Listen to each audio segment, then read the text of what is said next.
So my parents did nothing wrong, to be very, very frank. My parents had no idea of the backstory.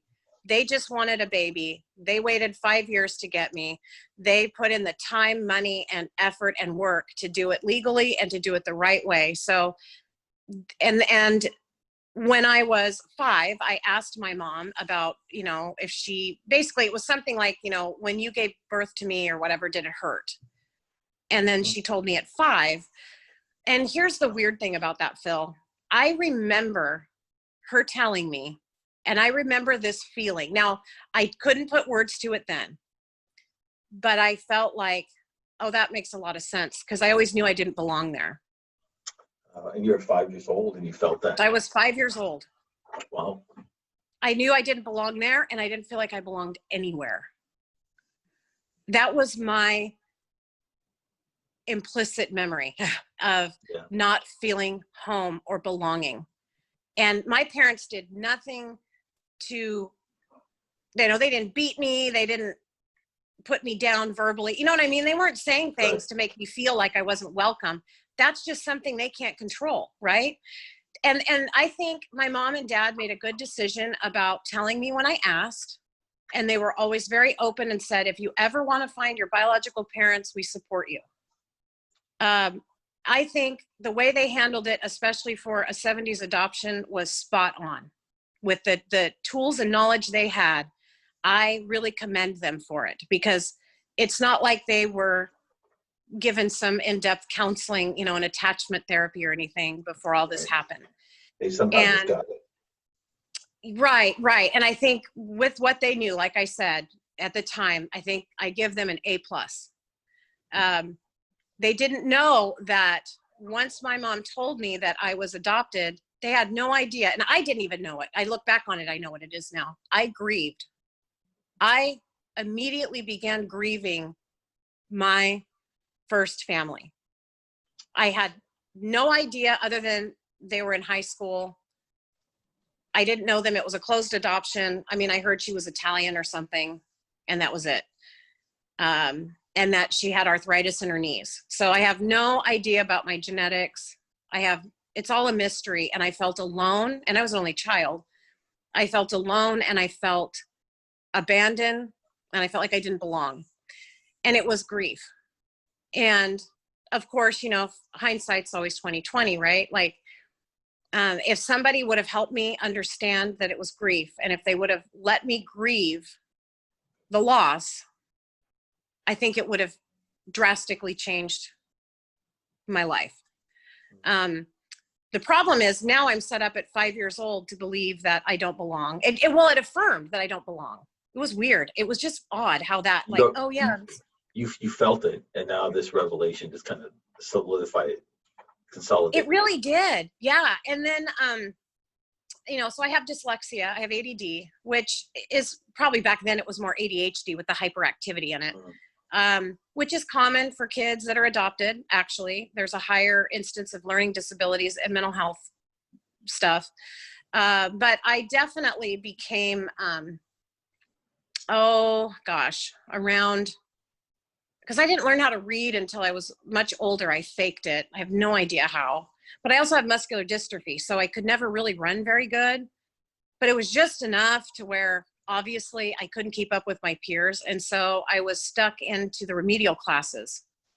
But I didn't have a low IQ. That wasn't the issue. I was going to say, you really probably didn't belong there. No. And that again reaffirmed and solidified, I don't belong. I don't belong anywhere. I can't do anything. And I was so alone and so depressed.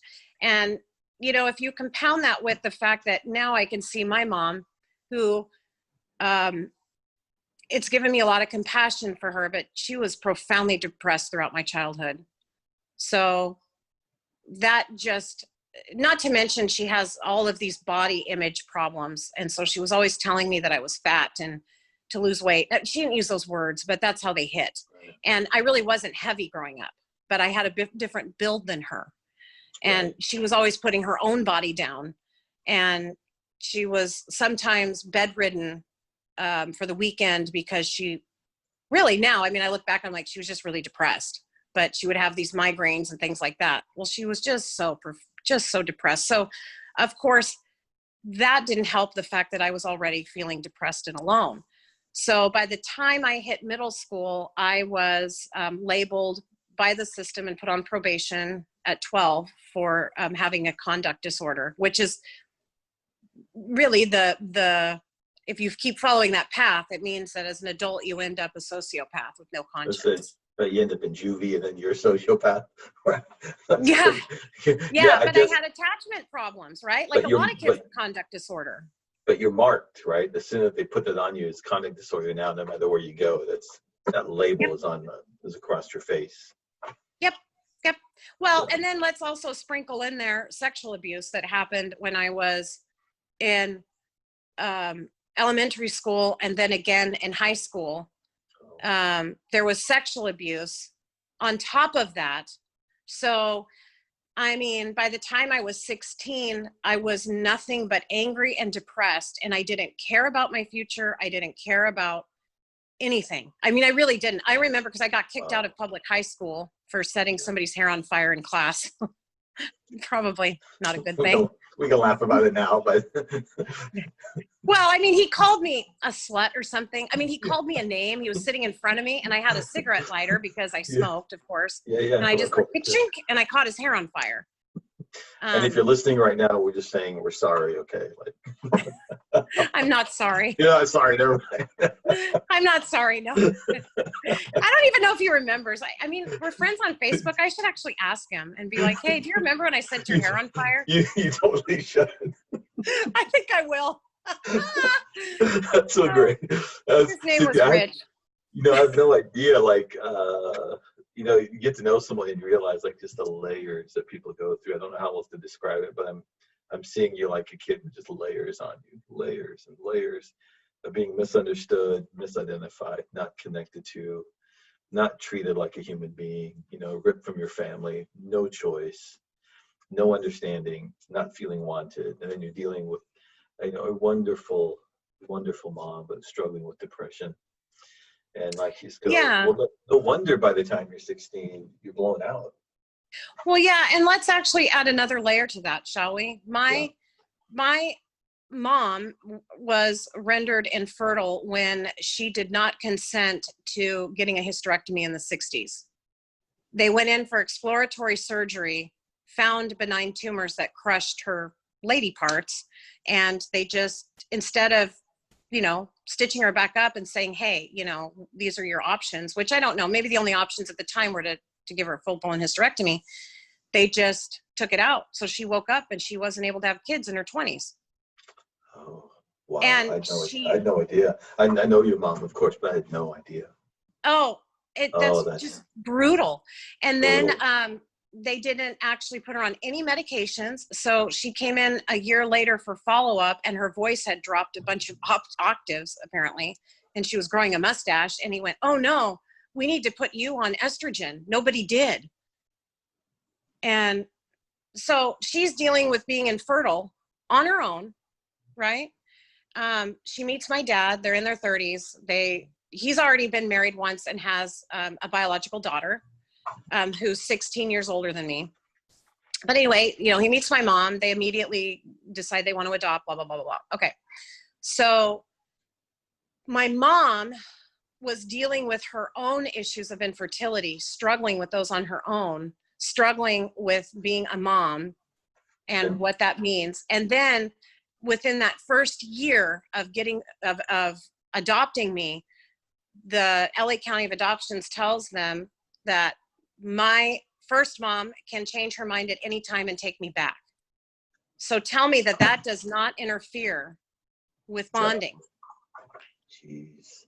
So they had to have a social worker come in when I was a year, and make sure everything's okay and sign off, blah, blah, blah. But I can only imagine from especially my mom's point of view, how hard that must have been to bond with me. Now, throughout my life, my mom was not a nurturer. She was too anxious to nurture. I don't know if it was her own low self-esteem or what, okay, but I know she tried.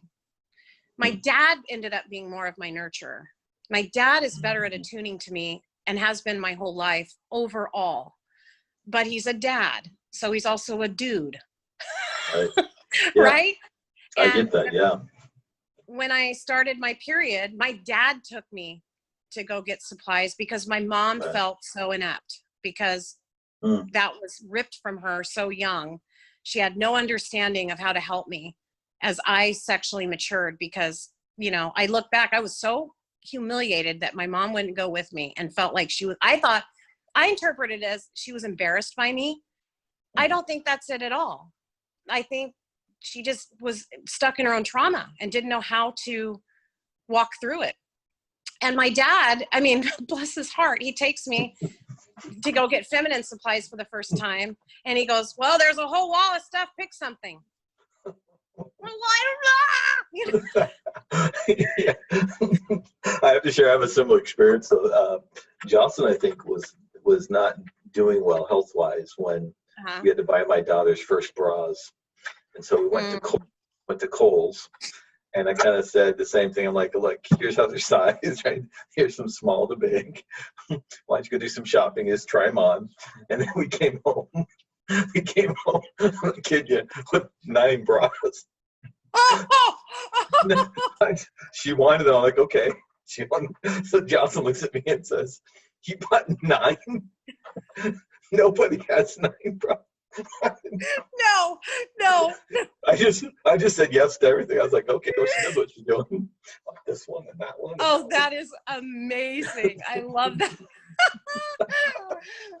Yeah, so I would love to have been a fly on the wall of that experience with your dad and you. That would have been awesome.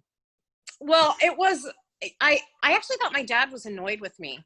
And I think he was just really anxious. But to me, yeah, he wasn't. To me, yeah. He was just like, well, there's a whole bunch of stuff there. Pick some, you know. He's got a very commanding voice, and that's just naturally. He's not really a jerk at all, you know. But so anyway, that was really difficult because by then I'm thinking, you know, I'm just worthless. And my parents, I never felt that my parents had a vested interest in me emotionally. Now, I know that's not true as an adult, but as a child, with my experiences and how layered they were, it gave me that interpretation.